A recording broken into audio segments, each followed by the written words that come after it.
Hii ndio maana majini na mizimu inasumbua sana watu duniani. Kwa nini? Iko formula. Sema formula. Sema tena formula. Iko formula ambayo mtu anaweza kutenda kazi bila kuonekana.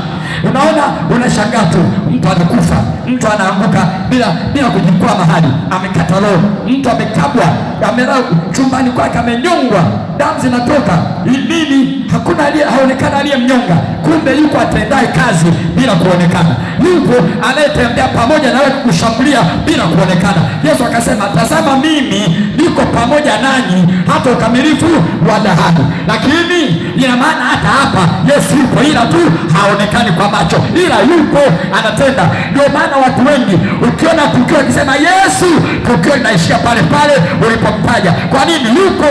Ulipo Yesu yupo, unapotembea Yesu yupo, mwite ataitika. Ndio maana nasema niiteni nami nitaitika. Kama asingekuwepo asingesema niiteni. Nami nataka nikwambie jioni ya leo, popote wakati wote ukiona shida, mwite Yesu, mwite Yesu. Ile usiku kama mchana, mwite Yesu, kwa sababu ulipo Yesu yupo. Anasema mimi takuwa pamoja nanyi hata ukamilifu wa dahari. Haleluya! Ukamilifu wa dahari maana yake mpaka mwisho wa nini? Wa ulimwengu. Dahari maana yake mwisho wa ulimwengu. Kwa hiyo mimi niko pamoja na Yesu. Unaona, anatenda kazi katika hali ya kutokuonekana. Ndio maana mashetani nayo yanatembea duniani, yanatenda kazi pasipo kuonekana. Wachawi nao wametembea kwenye kanuni hiyo, hawaonekani kwa macho ya damu na nyama, lakini wapo, wanatenda kazi. Majini yapo, yanatenda kazi. Kuna saa unaishi ndani ya nyumba, na mle ndani ya nyumba kuna majini ya aina mbalimbali. Sasa ila sisi leo, kwa sababu akili yetu imejengwa kwenye sayansi, hebu sema sayansi, kwenye sayansi ya viumbe, tunajua, tumefundishwa tandu ana miguu 16, buibui ana miguu 7. Buibui ni kiumbe cha nani? Cha Mungu. Tangu tuko primary unakariri hivyo. Tunaona ndege, kuna aina ngapi za ndege? Aina kadhaa za ndege, tuwataje?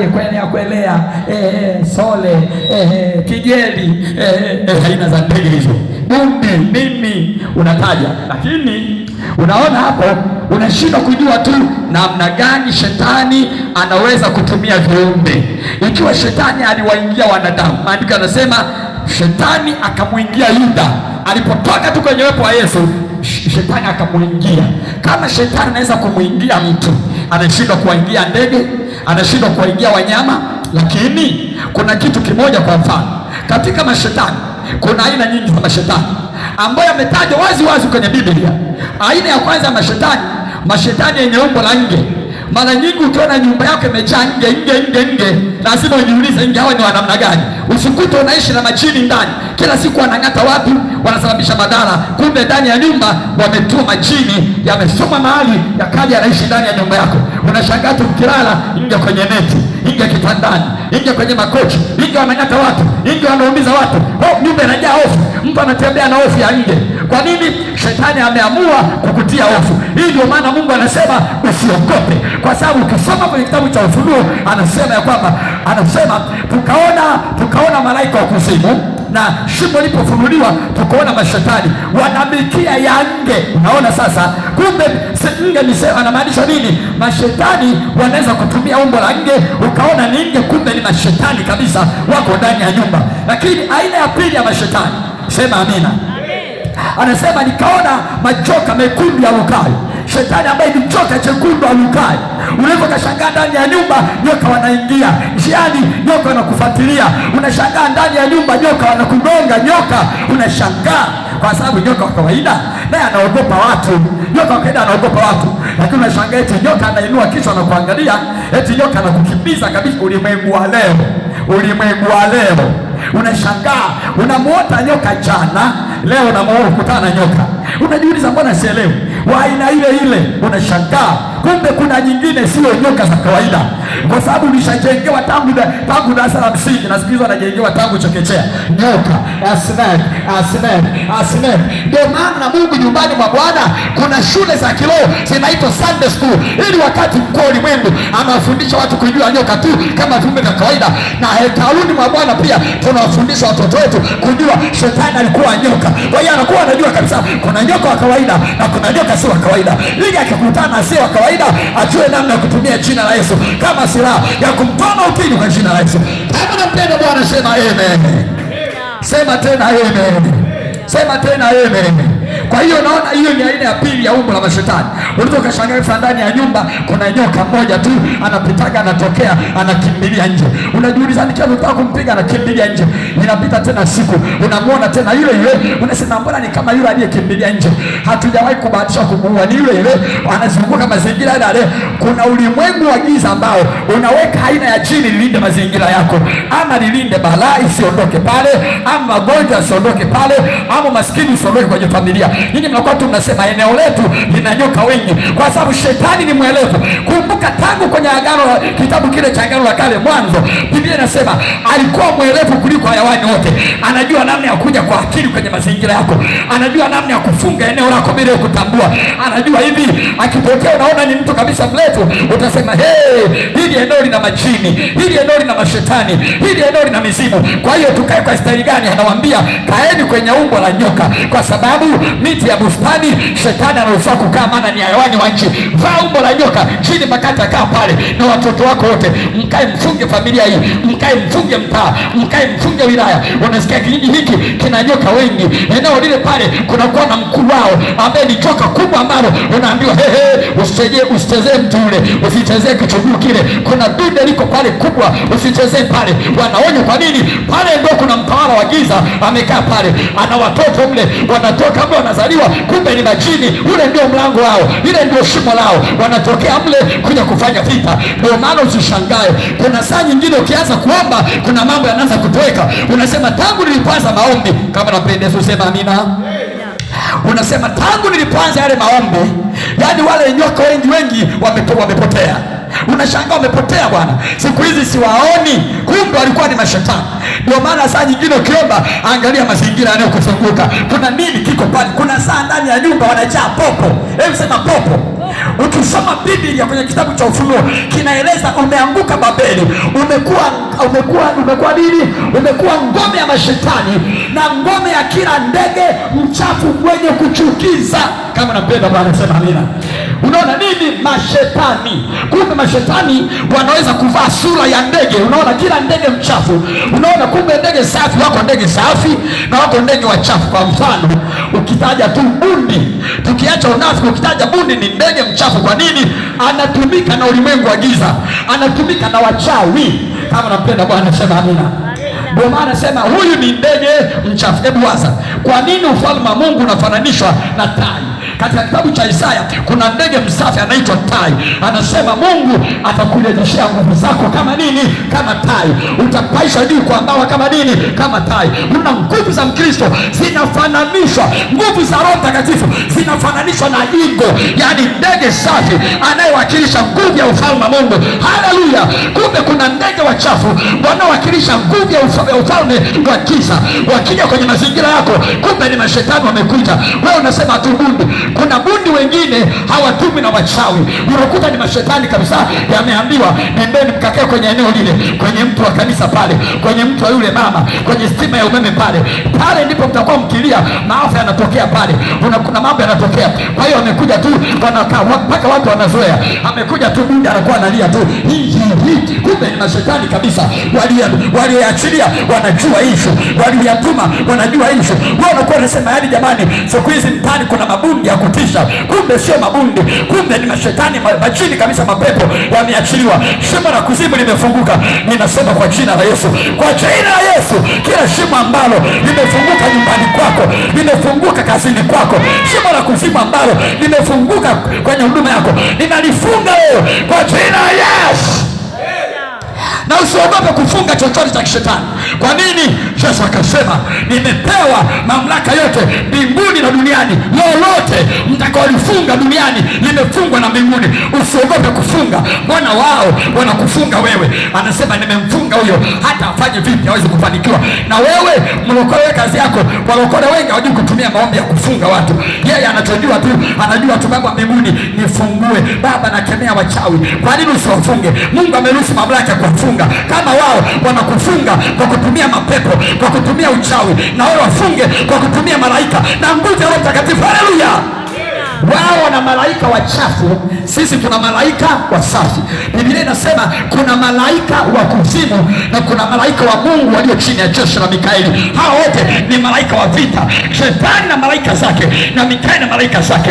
Akasema ole wa nchi na bahari, kwa maana sisi tumewapiga wale mpaka wametupwa kwenu, na nyinyi ombeni msaada kwa jeshi la malaika Mikaeli. Unasema kabisa kwa jina la Yesu, wewe mchawi unayetuma jini kuja kwa umbo la nyoka nyumbani kwangu kila siku hawaishi, kila siku aning'ate, simu ya kiroho na ifunga kuanzia leo isitende kazi kwa jina la Yesu. Utashangaa ile koti la mauti wala kuvika linavuka usoni, ile koti ambalo linabadilisha rangi, linabadilisha sura. Nasema Mungu atazima zile taa zao za michezo ya kichawi kwa jina la Yesu. Sasa unisikilize, nikupe siri nyingine ya ajabu ambayo kwa kuwa umemtii Mungu nakuja leo nikupe siri ya ajabu. Unaelewa maana ya disco light? Unaelewa maana ya disco light? Kwa nini disco light huwa zinatokea tu wakati wa sherehe? Yaani mwaka mpya ndio unaziona zinazalishwa, zinakuja. Sherehe zikiisha usioni tena. Disco light maana yake ni taa ambazo zinabadilika badilika. Nisikilize, kama utajua siri, na mimi namwomba Mungu mwaka huu atuweke disco light za Krismasi. Kama ni taa, Mungu atusaidie, ni bora tufunge oda, tuwashe tu taa za rangi, hapo ya njano, hapa nyekundu, hapo ya kijani, zitengeneze ua la namna hiyo, ila sio titi. Mungu alinipa ufunuo, nisikilize nikupe siri. Amina. Unajua hiki kinasimamia nini? Mambo yanayobadilika badilika kwenye maisha. Kila kitu kinachotokea, wewe jiulize, kwa nini ni msimu wakati watu wana furaha, wakati msimu ambao watu wanakwenda kumshukuru Mungu, nimemaliza mwaka, kwenye Krismasi, kwenye mwaka mpya, kwenye Pasaka, ndio hivyo vitu vinatengenezwa, vinatokea kama mapambo, na vinapokuwa vinavutia macho, kila mtu anapenda kiwe nyumbani mwake, kila mtu ananunua, hata maskini anasema hata kamoja kawemo ndani, kawe kana wakawaka namna hii. Lakini kule kuwakawaka ni mahali ambako watu lazima wamejikusanya kwa jambo maalum. Ndio maana disco light utazikuta kwenye kumbi za starehe ambako watu wameenda, zinabadilika namna hiyo, zinabadilika. Zikibadilika muziki unabadilika, watu wanabadilisha staili ya kucheza. Nini? Zimetengenezwa kama kusudi ya kipepo.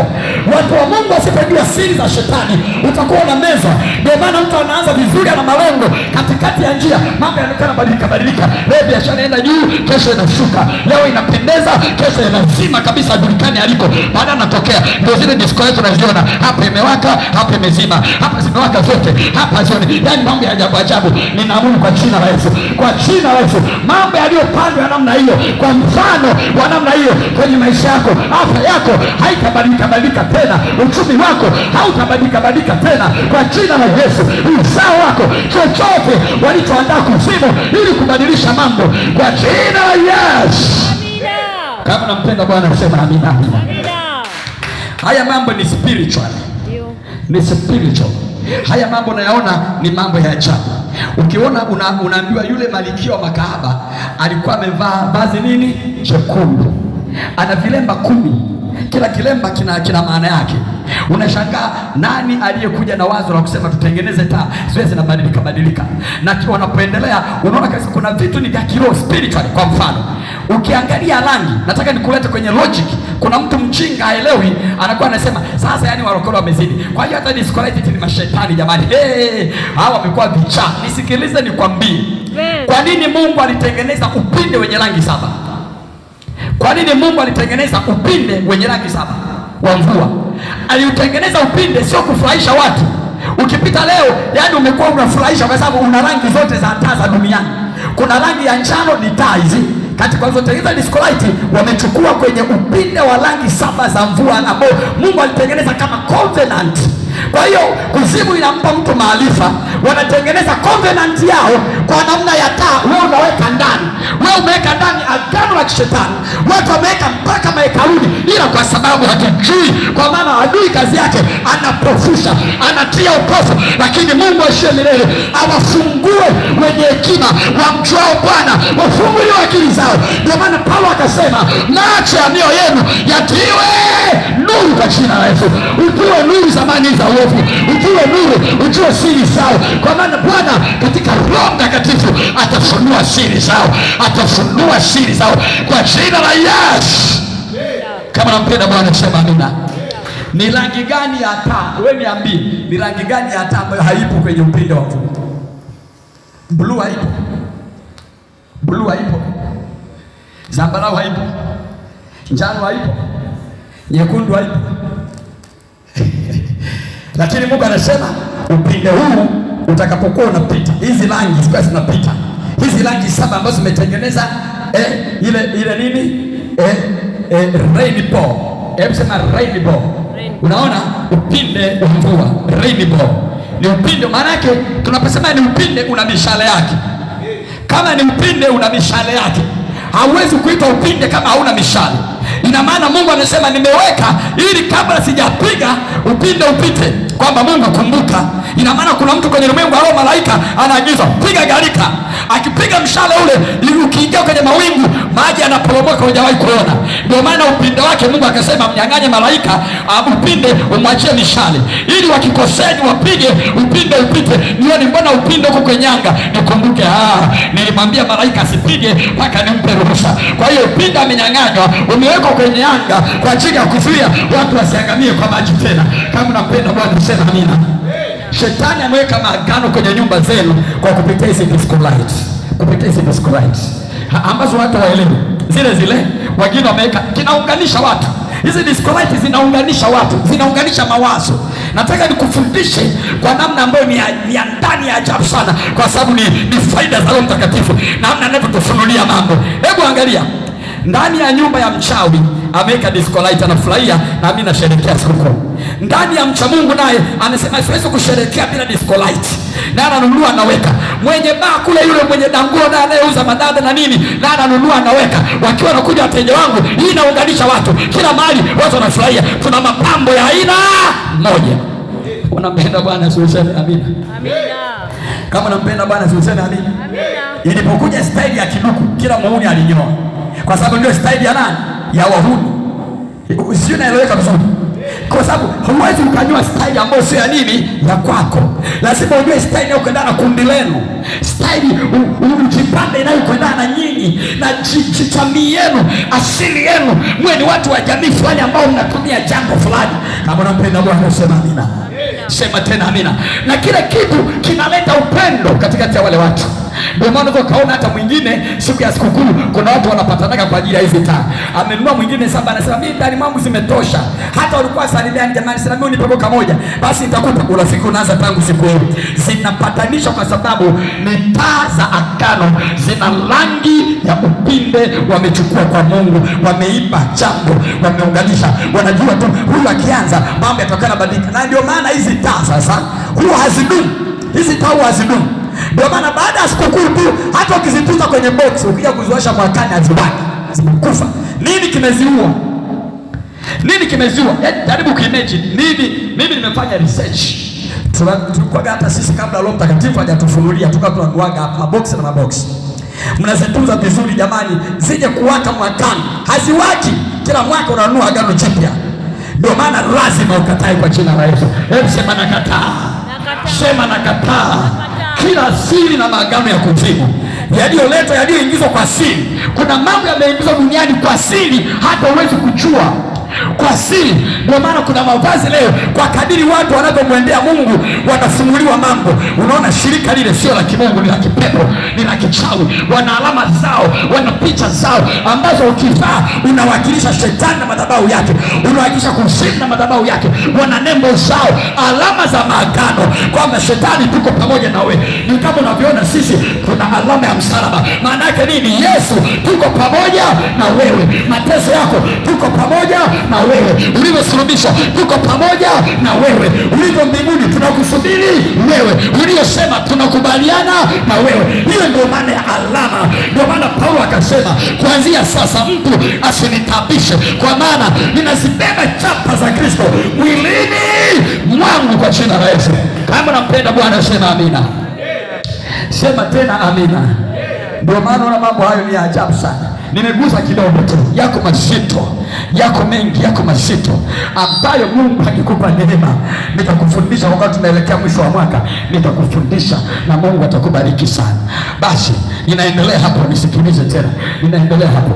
Kwa hivyo Roho Mtakatifu ameweka kipawa ndani yako. Kipawa cha kwanza, anapoingia ndani anakupa nguvu. Hebu sema nguvu. Anakupa nini? Nguvu. Roho Mtakatifu anakupa nguvu. Ndio maana Yesu akamwambia, lakini nyinyi mtapokea nguvu. Ikiwa alishawapa mamlaka, aliwaambia tena wasubiri, wasiende kufanya kazi mpaka wapokee nguvu itokayo juu. Ina maana ule uvuvio usingetosha. Wakienda tu kupiga mapepo dakika 2, ule uvuvio umekwisha. Wanahitaji tena mtu aweke mikono juu yao kuchochea ile karama. Lakini Yesu akamwambia kuna nguvu ambayo ni limited power. Hiyo nguvu ikikaa juu yako, hiyo nguvu haiwezi kuondoka. Ni nguvu inayodumu, ni nguvu inayoishi pamoja na wewe, ni kisima kisichokauka. Nguvu ya Roho Mtakatifu ni kisima kisichokauka. Ukiwa na nguvu hiyo, utaambiwa omba, utafundishwa kuomba, kwa sababu ni maji yabubujikayo. Ukipiga tu magoti, Mungu analeta maneno. Roho Mtakatifu anakufundisha jinsi ya kuomba, kwa maana yeye ni mwalimu atufundishaye lote. Yeye ni msaada, yeye ni msaidizi. Akiona umechoka, anakutia nguvu. Haleluya! Hiyo ndio kazi yake. Ndio maana Wakristo wasio na Roho Mtakatifu wanawahi kuchoka, kwa sababu hawana mtia nguvu ndani yao. Wanawahi kukata tamaa. Kwa nini? Hawana anayewapatia uvumilivu ndani yao, kwa sababu matunda ya Roho cha kwanza ni nini? Matunda ya Roho cha kwanza ni nini? Uvumilivu. Hebu sema uvumilivu. Nisome hapo tunda la Roho katika Wagalatia. Nisome hapo matunda ya Roho. Jua mtu huyu ameokoka na amejazwa nguvu ya Roho wa Mungu, kuna mambo ya kuyaona kwake. Matunda haya maana yake ni matendo. Ndio maana anasema imani, Paulo anasema imani pasipokuwa na matendo imefanya nini? Imekufa. Yakobo anatuambia imani pasipokuwa na matendo imefanya nini? Imekufa. Anasema wewe leta imani yako isiyo na matendo, isiyo na matendo, alafu mimi nije na imani yenye matendo, tuone ni imani ya nani ambayo itakuwa iko hai. Kwa hiyo imani pasina matendo, imani hiyo imekufa. Tusomee kwanza matunda ya Roho. Matunda ni matendo. Tusomee Wagalatia sura ya 5 na mstari wa 22. Wagalatia sura ya 5 mstari wa 22. Lakini tunda la Roho ni upendo. Lakini tunda la Roho ni upendo. Tumeona nini?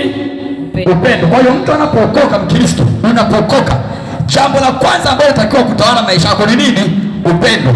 Hebu sema upendo. Upendo. Jambo la pili, furaha. Unakuwa mtu mwenye furaha, sio mtu uliyetafuta mdomo, mtu umevimbia watu, kwa sababu mtu ambaye hana furaha ana kinyongo, anakuwa na hasira muda wote. Kinyume cha furaha ni nini? Huzuni. Kwa hiyo mtu mwenye huzuni lazima liko jambo ambalo aliondokagi moyoni mwake. Roho Mtakatifu akiingia anasafisha vyote. Kwa hiyo huzuni, uchungu na ambavyo vinafanya wewe usiwe na furaha vinaondolewa.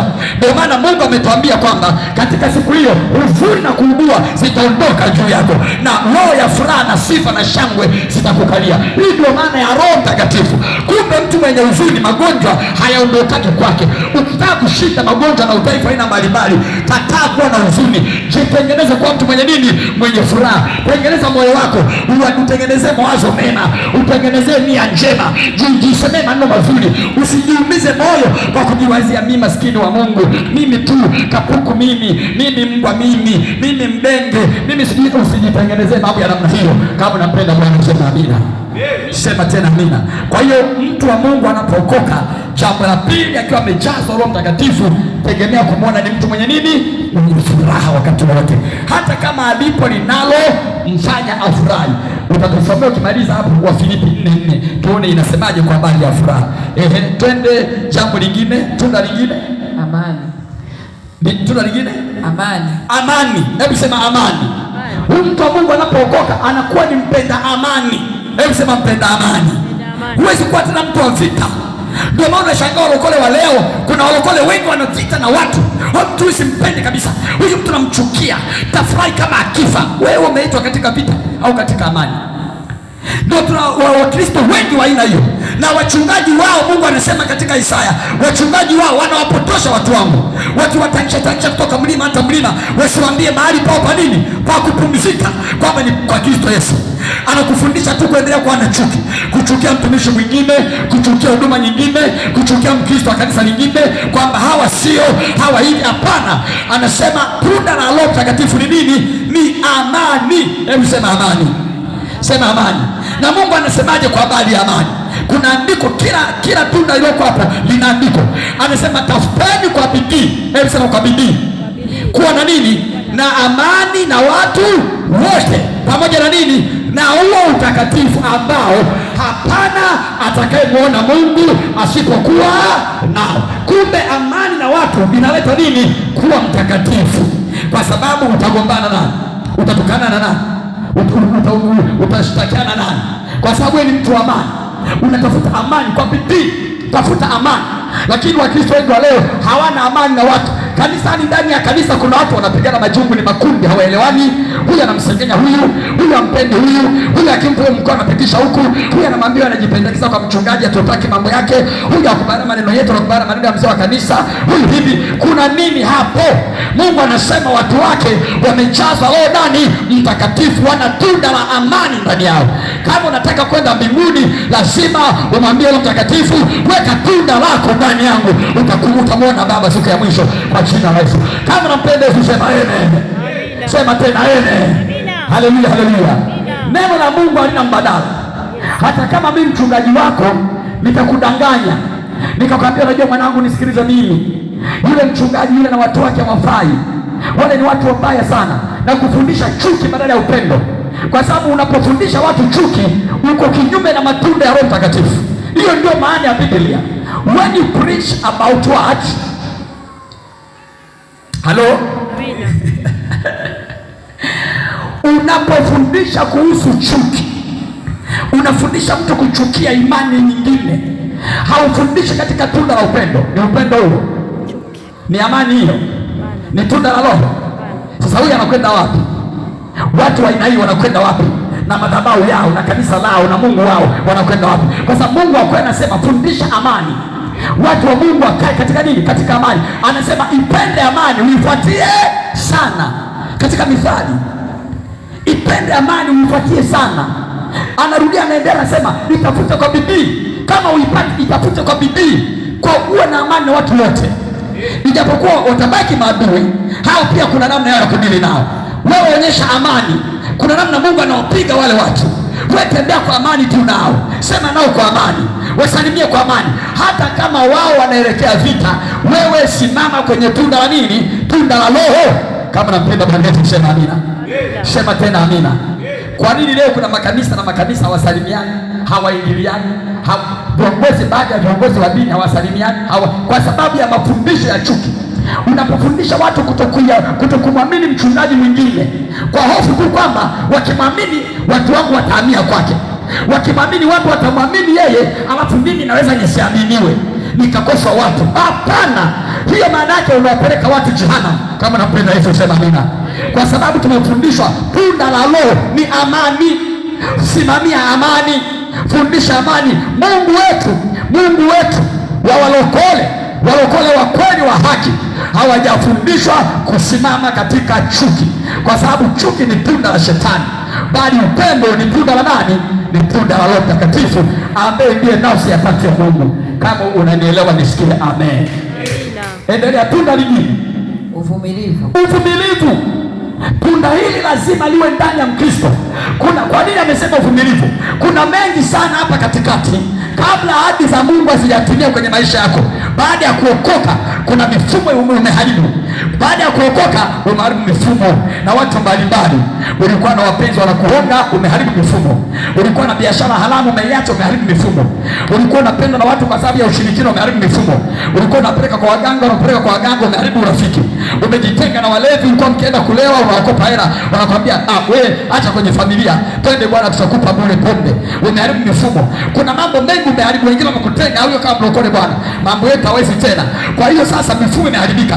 Kwa hiyo ili Mungu aje kukuweka kwenye mifumo tena vizuri, unahitaji kipindi cha mpito. Kipindi cha mpito kinahitaji uvumilivu ili kila mtu kufikia ahadi ya Mungu kwenye maisha yake. Ndio maana lolote la vita Mungu anasema huwezi kushinda kama huna nini? Uvumilivu. Wana wa Israeli walitembea miaka 40 jangwani, humo ni shida tupu. 40 years mule ni njaa, ni majaribu, ahadi ya Mungu imepotea. Amesema anatutoa kutupeleka nchi ya ahadi, lakini miaka 40 haoni ahadi yoyote, haoni nchi ya ahadi wala haoni ahadi. 40 years, miaka 40 ni njaa, ni mauti, ni vitisho, ni jangwa la nge, jangwa la nyoka wa moto, ni uharibifu, ni kiu, ni nini, ni mauti, ni maneno makali ya Mungu. Nitawapiga, nitawaangamiza wote. Si umetutoa kule tupeleke nchi ya ahadi? Sisi tunakosa gani? Kule tulikuwa tunakula, tulikuwa tunakunywa, tulikuwa tunavaa, tulikuwa na familia, tulikuwa na maisha. Umetutoa kwa neno la mtumishi wako, tumeamini. Safari yetu ya kwanza tumefikia jangwani, bahari ya Shamu, hatuoni pa kupita. Watoto wetu ni wadogo, wake zetu wana mimba, mali zetu tutavukaje? Tusikolamikie Mungu. Basi umetengeneza njia, tumevuka, tunaenda tena mbele. Hapo katikati vyakula vimeisha, hakuna duka la kununua, hakuna shamba la kulima, mvua inyeshi, ni jangwa. Tusikwambie tunapata wapi chakula, tunakufa jikani. Tukisema hivyo, Mungu anasema msinungunikie mimi, Yesu ongeni mbele. Kumbe kuna saa inafika hata umwambie Mungu shida yako. Mungu anasema utatuzi wa shida yako ni kukanyaga moto wa maombi. Songa mbele na imani, endelea kumwamini Mungu, kanyaga batani, endelea kwa jina la Yesu, endelea kwa jina la Yesu. Kama unampenda Yesu, piga kelele, sema amen. Amina. 40 years, miaka 40. Hebu sema miaka 40. Hakuna kitu, hakuna kitu. Huyo ni Mungu, that is God. Ndio maana mimi silaumu watu. Mtu anaweza kukuahidi kitu lakini 5 years hajakutendea, 10 years hajakutendea, 20 years hajakutendea. Ila kuna saa Mungu ameandaa jambo kubwa. Walipoingia nchi ya ahadi, ndipo walianza kutambua wema na uaminifu wa Mungu katika nchi ya hai. Mungu akawastarehesha pande zote, hakuna vita tena, akawapa amani, wakazaliana, wakaongezeka, akatoa maadui kwenye nchi yao, wakatawala mpaka nchi za jirani zao, wakalimu, wakafurahi, wakasemaje? Mungu wewe ni Bwana. Waliomkataa jangwani wakasema, Mungu hakika wewe ni nani? Ni Bwana. Soma kwenye Torati utaona, wakasema Mungu ndiye Bwana yao, Jehova mkuu. Wakampungia na majina, wewe ni Jehova Rafa, kwa sababu akafika hatua sasa Mungu akaanza kutimiza ahadi zake. Wakienda vitani, Mungu anatokea, anapiga adui. Wakasema wewe ni Jehova Eligibo, maana yake Bwana wa vita. Wakipata matatizo, wakiugua, Mungu anawaponya, anatokea, anawaponya. Hakuna hospitali bado, hakuna, ni mambo ya ushirikina, waganga wa kienyeji na maombi. Mungu anawaponya. Wakasema wewe ni Jehova Rafa. Kuna mali wanatokea wakiwa wana amani, wakimtafakari, anatokea, anawapa amani. He gives peace. Wakatokea, anawapa amani. Wakamhitaji, wewe ni Jehova Shalom.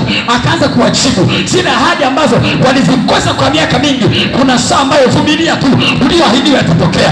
Vumilia kwa jina la Yesu, ulioahidiwa yatatokea kwa jina la Yesu. Hebu sema nilioahidiwa yatatokea. Na mimi naiambia Tanzania, yale ulioahidiwa, yale ulioahidiwa yatatokea kwa jina la Yesu. Hebu sema kwa jina la Yesu, yale nilioahidiwa yatatokea. Yajapo chelewa kidogo, lakini yatatokea. Bwana wa majeshi atayafanya kutokea. Piga kelele useme amen. Piga kelele useme amen. Lakini sasa kipindi hicho, pointi yetu nini? Uvumilivu, ambapo ni tunda la Roho. Uvumilivu. Mwanamke anayefurahia matunda ya mmewe ni mvumilivu. Yule anayevumilia. Achana wale vikoroboi ambao anaingia tu kwenye ndoa, anataka ule tayari mwanaume, hata ile kukuoa watu wamejipanga. Mwingine mpaka ndugu amechanga mahali ipatikane. Kaila kaliko baki liko, mkaingia mjini mkapanga chumba. Yule kaka ndo anaanza kuangalia naye kama Mungu miaka 40, Mungu mwenye vitu vyote. Miaka 40 hajawapatia watu ahadi zao. Kwa nini unamharakisha mmeo? Tulia. Unaanza kumsumbua yule kaka. Ona, yani tangu tumeoana, huu ni mwaka, hatuna sofa, hatuna TV ya flat, hatuna kabati, hatuna kitanda cha nini, hatuna, haujanua kiwanja wenzako wanafanya. Unajua wenzako wamepambana miaka mingapi? Kuna vitu vya kusubiri ahadi ya Mungu. Tulia. Hebu mwambie mtu tulia. Mwambie mtu tena tulia. Mungu atatimiza kwa wakati wake. Kama yule mtu anamtumaini Mungu, kibaya tu ni kwamba asiwe na kumtumaini Mungu. Lakini kama anamtumaini Mungu, fanya uvumilivu. Kuna mambo yatatokea. Vumilia tuwe mama, vumilia. Kipindi cha njaa ni kifupi, kipindi hicho cha shida ni kifupi, kipindi cha mmeo kuwa hana kazi ni kifupi. Kuna baraka inakuja. Uvumilivu wako ni tunda la Roho kwenye familia. Vumilia, pengine usipate, ila watoto uliovumilia kuwalea, watoto umevumilia unawalea mpaka wamepata elimu. Kwa shida unasokota kamba, unauza misumari, unafanyaje, unalima viazi, unauza. Watoto wanavumilia hiyo tabu. Uvumilivu huo utakuja kutoa mtoto profesa, ataondoa huzuni yako. Utatoa mtoto dokta, ataondoa huzuni yako. Utatoa mtoto mbunge, ataondoa huzuni wako. Utatoa mtoto ni waziri, ataondoa huzuni yako. Kwa ajili ya nini? Uvumilivu. Mungu anasema ushindi wa mtu uko ndani ya uvumilivu. Mwenye kuvumilia mpaka mwisho ndiye atakaye okoka. Kama nampenda Yesu sema amina. Sema tena amina. Kwa hiyo uvumilivu ni tunda la nini? Tunda la Roho. Vumilia. Biblia inasema hakuna mtu ambaye atakuwa mvumilivu kama mkulima, kwa sababu uvumilia mvua zote. Anasema mkulima uvumilia kuanzia mvua ya nini? Ya vuli, masika na hata mvua za mwisho, ili Mungu aweze kumpatia nini? Mazao yaliyokomaa, yaliyopevuka. Vumilia vita, vumilia matukano. Kweli utatukanwa, kana nguo moja tu ukanikuvaa. Vumilia. Mwambie navaa moja kwa sababu kuna jambo nalisubiri. Nikitokea tutakuwa na masanduku ya nguo ndani ya nyumba yangu. Kana kiatu kimoja mpaka kimepinda. Mwambie navumilia. Paulo anasema nakaza mwendo na ichuchumilia taji ya thawabu. Kuna saa unasubiri mpaka unachuchumaa.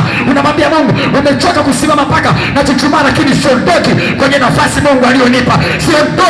Siondoki kwenye saa. Nasubiri mpaka iwe. Nasubiri mpaka itokee. Subiri pale. Utaona wengine wanajenga magorofa. Wewe subiri pale. Hata kama hujajenga hata kibanda cha choo, subiri mpaka pale. Saa ya Bwana ipo. Saa ya Bwana inakuja. Saa ya kukufurahisha. Saa ya kuleta kicheko. Ibrahimu alisubiri mpaka akaanza kuzeka. Anasema mbona sasa nakwenda na ahadi ya Mungu haipo? Walimtukana mengi, alilaumiwa mengi, lakini ghafla wakati ulipotimia Mungu akaleta ile ahadi. Mke wake akabeba mimba katika uzee, mpaka anasema Mungu amenifanyia kicheko. Na mimi nasema mpendwa, unanisikiliza leo, popote ulipo, Mungu akufanyie kicheko. Niwe umezeeka ama kwenye umri wa Mungu akufanyie kicheko kwa jina la Yesu. Kama unampenda Bwana, piga kelele, sema amen. Mwambie mtu faida ya Roho Mtakatifu. Sema tena, faida ya Roho Mtakatifu ni kukupa uvumilivu ili ufikie malengo Mungu aliyokusudia. Kwa sababu wengine wamejikuta ni wakutangatanga mpaka anazeeka hana kitu, kwa sababu amekosa uvumilivu.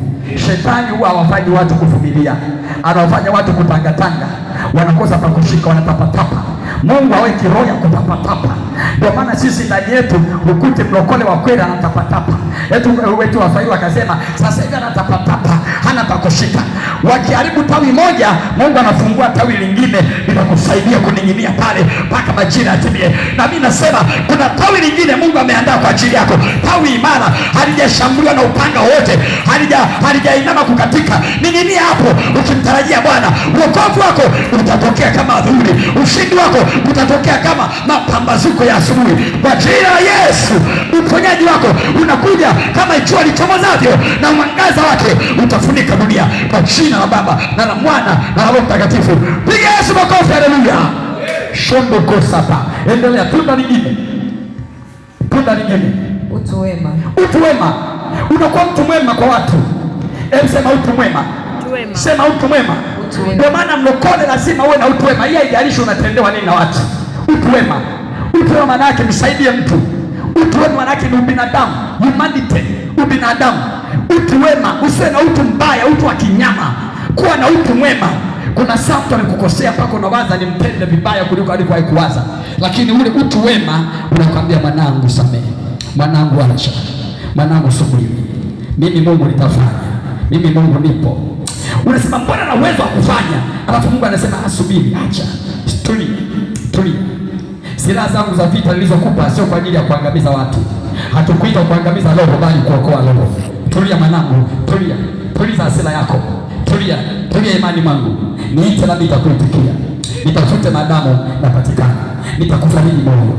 Mungu anakuja polepole, maneno yake ni maneno ya baraka, ni maneno ya ushindi, maneno ya amani. Kwa hiyo uwe na utu wema. Ukiwa na kitu mtu akakuomba, mpe. Huo ndio utu wema. Umeomba sukari, umeomba nguo, Umeomba fedha, mtu ana shida na unayo, mpe. Huo ndio utu wema.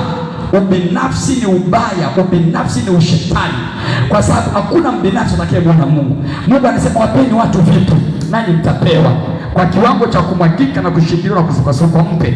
Unamwona jirani yako na mtoto hana masweta, na wewe sweta unalo, usiangalie tu anamsemaga ni mchawi. Mpe. Mwenye haki huwa halogu wewe. Mpe. Yeye kama ataamua wewe umempa kwa kama utu wema, hili ni andiko litakulinda. Nimekupa nguo kama utu wema. Ukienda kuoga utaona cha moto. Wewe mpe hela, nimekupa kama utu wema. Akienda kuiweka chini ya kibuyu, sijui aikalie na makalio, ailaze chooni akufungie riziki, ataona mwenyewe kitakachomkuta, hata wahi kusahau maisha yake yote. Kwa nini? Wewe umetenda tendo nini? Jema, tendo la imani ambalo linatoka ndani ya Roho Mtakatifu. Mungu atakulinda na Mungu atakusaidia kwa jina la Yesu. Kama unampenda Yesu sema tena amina. Sema tena amina. Tunda lingine la Roho Mtakatifu, fadhili. Fadhili. Wafadhili watu. Unaona kabisa nina uwezo wa kununua makochi nikampa huyu mtu wa Mungu, hana. Fanya hivyo. Mungu amekupa, huwa anakuambia siku zote. Mungu hajakupa kwa ajili yako mwenyewe. Mungu amekupa kwa ajili ya wengine. Ndio maana wazungu wamefanikiwa sana. Kwa sababu mzungu anaamini Mungu akimpa mbili, moja sio ya kwake, moja ni ya mwenzie. Umepewa kitu, kitumie na wengine. Kiwe baraka. Hebu sema kiwe baraka. Tusiwe tunaishia kuimba tu. Nifanye niwe baraka kwa watu, nifanye niwe baraka kwa gari yako unatembelea mwenyewe. Hata lift njiani mvua inanyesha, mtu amesidi vioo anakimbia tu, wewe uko kwenye gari unakimbia mvua ya nini? Simama waambie watu ingia ndani ya gari niwapeleke. Ijapo uovu nao ni mwingi, ndio maana kwa sababu ya maovu kuongezeka upendo wengi umepoa. Sasa hili siongei sana, maana mwingine unaweza akakusimamisha jamani na shida, kumbe jambazi. Wamelaza mgonjwa chini, kumbe ndani ya shuka ya mgonjwa kuna bunduki. Mdo unawasaidia jamani, wanamuingiza mle ndani, unashangaa bastola shingoni, geuza gari twende polini. Kwa hiyo haya matendo, ndio maana Mungu anasema kwa sababu ya maovu kuongezeka, upendo wetu utafanya nini? Utapoa. Watu wengine pia wanaogopa kwamba kuna mtu unaweza ukampa lifti, ukamwambia bwana ingia twende Mvura, ukamshusha mahali watu wameona fulani kampakia. Ulipomshusha anaenda nyumbani akavamiwa na watu wakauawa. Wakasema kuna gari limbeba, ile ndio ilimtendea haya. Kwa hiyo kwa sababu ya maovu kuongezeka, upendo wa wengi utapoa. Lakini kufadhili watu, wasaidie kwa vitu vya kawaida ambavyo havina madhara. Wasaidie watu, wape vitu vyema. Usimpe mtu kitu kibaya chenye madhara. Mpe mtu kitu kizuri, akitumie, afurahi, amshukuru Mungu, ili baraka zirudi kwenye maisha yako. Kama unampenda Yesu sema amina. Sema tena amina. Zamani wazungu walikuwa wanafadhili sana kazi ya Mungu. Ukiandika tu write up, ukasema naomba jamani msaada, mimi mtumishi wa Mungu, na huduma pale, huduma yetu tunafanya hivi, lakini hatuna magari ya kupeleka injili vijijini, hatuna vyombo vya kuhubiria injili, hatuna nyumba ya mtumishi wa Mungu. Wazungu wale wanaamini bila hata kufika, wanatoa hela kwa sababu wanaamini kazi ya Mungu inabebwa na watu, na sio lazima wao ni washiriki wa kanisa hilo. Wafadhili, yani ufadhili ni mtu yeyote. Waafrika tunaamini kwamba wazungu ndio wanaweza kufadhili, lakini Mungu anasema uwe na roho gani? Roho ya kufadhili. Ufadhili ni kutoa kitu chako kifanye kazi kwa maslahi ya wengi, kwa ajili ya wengine, ufanyike baraka. Hiyo ndio baraka. Lakini mtu mwingine, kwa sababu sasa matapeli hao wakaanza, mtu anakuja tu kama hapa, anapiga picha, anasema nina kanisa, mimi mchungaji wa hapa, mnipe hela. Wazungu wanampa hela. Siku akimtafuta amezima simu zote na ikaharibu, wale watu wanaweza kuona wanatapeliwa. Kwa hiyo hata wazungu leo wakaanza kufungia misaada yao, hawatoi kabisa. Kwa nini? Kwa sababu maovu yameongezeka na upendo umepoa. Tunda lingine, uaminifu. Uwe mwaminifu. Ndio maana nikasema Roho Mtakatifu akiwa ndani ya mtu anakuwa mwaminifu katika mambo yote. Sasa uaminifu hapa hatuongei tu kwenye mambo ya zinaa, kwenye mambo ya nini. Uaminifu unaanzia mpaka kwenye zaka, fungu la 10. Namna gani mtu anakuwa mwaminifu kwa Mungu? Anania alikufa kwa sababu ya hela ya Mungu. Mungu shamba ni lake, hela ni yake. Yeye alitakiwa hata kutoa sehemu ya Mungu. Anania akapigwa akafa. Kuna mambo mengi ya watu yanakufa leo na kuharibika na upendeleo aina mbalimbali, kwa sababu wanakula mpaka cha Mungu. Ile ya Mungu akikupa, hata kama una shida kiasi gani, mwambie Mungu nimekuheshimu, kuna mlango utafunguka. Anasema nami kwa ajili yako nitakufungulia milango na madirisha wapi? Ya mbinguni, na kukumwagia baraka hata isipo nafasi ya kutosha au la. Sasa watu wengi si waaminifu, wana roho kama ya Anania. Kuna mtu mwingine anasema yani mimi nipeleke zaka, yani kwanza nikipeleka mchungaji atajua nimepata shilingi ngapi, kwa sababu si nisemi hakuna mapato yangu. Kwa hiyo kile anayopata lazima wenyewe waijue. Huyu mtu anaila. Sikiliza nikwambie, kuna vitu unaua kwenye maisha yako. Kuna baraka za watoto wako unaua. Kuna baraka za familia yako unaua. Kuna watu wategemea waende juu, Mungu anawashusha. Kwa nini? Wewe umekula fungu la Mungu la 10, sio mwaminifu. Anasema ukae katika nchi upendezwe na uaminifu. Mungu anasema namna hiyo. Kwa hiyo tunda la Roho Mtakatifu linakaa ndani ya watu. Unapomwona mtu ni mwaminifu, maana yake ana Roho Mtakatifu. Unamwona mtu anasema hiki ni cha Mungu, sikigusi. Sio kwa akili zake. Huyo ana Roho Mtakatifu. Mtu ambaye ana Roho Mtakatifu hana uaminifu. Ndio wale ambao unaona kanisani wanaiba vitu. Mtu anaiba kitu kanisani, anasema haya masimenti yamebaki hapa, niachukue tu nikafanyie mambo yangu, nitaiba. Hata aombi, nitaiba tu nikafanyie. Kwani kuna siku ambayo tunakujanga, pengine kuna gap, unashangaa watu wamefanya, mwingine anakuwa anachota kidogo, anafumua mfuko, anakuwa anachota, anakwenda nayo anachota, mnashangaa mfuko umeisha. Kwa mnashangaa kuna mabati hayapo, mnashangaa kuna vitu fulani havipo. Kumbe kuna watu si waaminifu. Hao watu ni kwa sababu hawana Roho nani? Mtakatifu. Na kwa kufanya hivi wanajiletea madhara makubwa kwenye maisha yao. Kwa sababu hii Mungu atawaleta kwenye hukumu. Watalaaniwa kwa sababu wanamwibia Mungu. Unapomwibia Mungu utategemea kulaaniwa. Yaani ukimwibia Mungu chochote. Ndio maana Mungu anasema ukitoa hata kama ni zaka, toa zaka kamili. Toa zaka kamili. Kwenye kila mapato Mungu anayokupa, toa zaka kwa uaminifu wote. Kwamba Mungu amenipa hiki, inatakiwa nitoe fungu la 10. Mungu ukifanya hivyo anakuheshimu. Anasema hakika umenipenda. Ibrahimu alimtoa hata mwanae. Alikuwa tayari kumtoa, hakumzuilia Mungu chochote. Kwa hiyo mtu yote ambaye ana Roho Mtakatifu atakuwa mwaminifu, kwa sababu tunda hili litakuwa ndani yake. Kama wanampenda Yesu nisikie amen. Nisikie tena amen. Vizuri. Nisomee tunda lingine. Upole. Upole. Kiasi. Kiasi.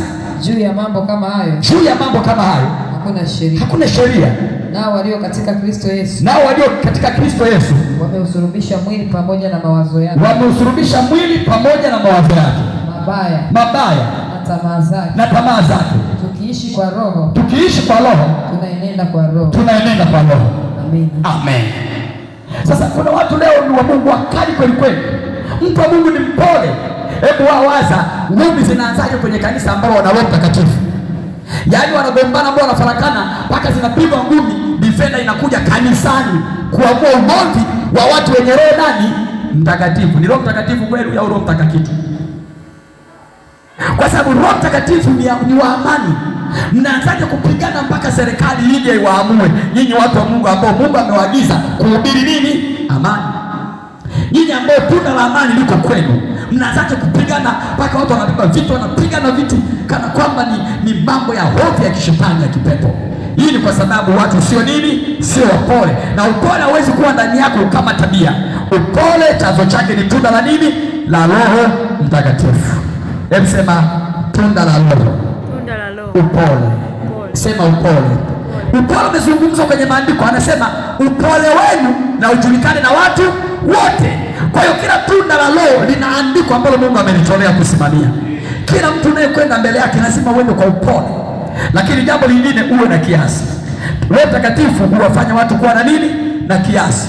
Kwa mfano, hatuwezi kwenda tu kwenye maombi kwa sababu tunaongozwa na Roho tufunge mpaka Roho atakaposema. Watu wanafunga mpaka wanakufa. No, Roho Mtakatifu ana kiasi. Sema kiasi. Sema kiasi. Sio watu wanakesha mpaka wanatembea barabarani, wanalala, wanaendesha magari mpaka wanaingia mtaloni, wanapata ajali, wanakufa kwa sababu ya kukosa kiasi. Yaani mtu anakesha, tutakesha mwaka mzima. Hiyo nayo ni roho ya shetani, na shambulizi ya kuzimu haya. Mtu wa Mungu lazima awe na kiasi. Lazima uwe na muda wa kufunga, uwe na muda wa kukesha, uwe na muda wa kulala pia. Kama unapenda Yesu sema amina. Sio mambo yanaenda tu shambagara bagara. Hapana, anasema uwe na kiasi. Hebu sema kiasi. Sema kiasi. Katika mambo kama hayo hakuna nini? Hakuna sheria. Mtu aliye na kiasi anahubiri kwa kiasi, anauacha muda kiasi, anaomba kwa kiasi, anajua Mungu yupo tu. Yesu aliwaambia wale watu, masikini wapo tu siku zote, hata ufanyaje hawaishi. Kwa hiyo kuna mambo mengine yatabaki kwa mambo ya Mungu, kwa sababu watu wapo tu, dunia ipo tu, mpaka Mungu mwenyewe aamue kwamba imefika mwisho. Mambo yote unayoyaona yatapita, ila neno la Mungu halitapita hata milele yote, kwa jina la Yesu. Kama unampenda Bwana, nifikie tena amina kubwa katika siku ya leo. Mimi naomba niishie hapo, sina la ziada.